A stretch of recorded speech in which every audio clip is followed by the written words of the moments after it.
This movie is a masterclass in storytelling. What, you don't believe me? Hey there, folks. My name is John, and this is the Storytelling of Things. This week, we are going to focus on K-pop Demon Hunters, an absolute smash hit that also happens to be one of the most expertly told animated stories in recent memory. Here we go. You came at a bad time. First off, let's talk about the rules of engagement. Now, this is a technique that storytellers use in movies and TV shows and even books and video games to teach the audience about the rules of the universe, or they teach them how to watch the movie or how to experience the story. K-pop Demon Hunters does an amazing job of this, and by the time you see the opening title card, you already know exactly what kind of movie you're in for. An easy example to begin with is when we first see the main characters.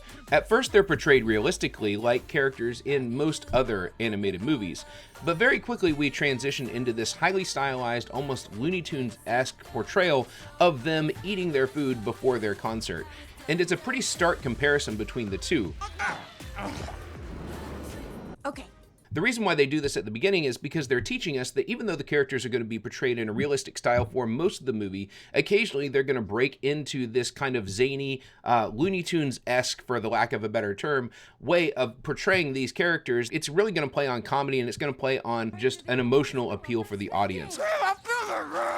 And then just as quickly, they're going to switch back into that more realistic portrayal, and we're going to continue the story. So it introduces this idea that we're going to switch between these two modes of storytelling very, very quickly. There are multiple examples of this kind of thing all throughout the movie, but because they've introduced it to us at the very beginning, they've established that rule of engagement. We don't have to wonder why it's happening, and we don't have to be surprised that it's happening later. We can just enjoy the comedy of the moment because we've been already introduced as the audience to that style. And that's just one really simple way that K-pop Demon Hunters establishes the rules of engagement within the first few minutes of the film. And that's just the beginning. There are several other motifs that they establish during this sequence that carry throughout the entire film and are much more complex than what I just explained. But we're going to save each of those for their own short video. So throughout the week, check back often as we break down the storytelling techniques in K-pop Demon Hunters. We'll see you again.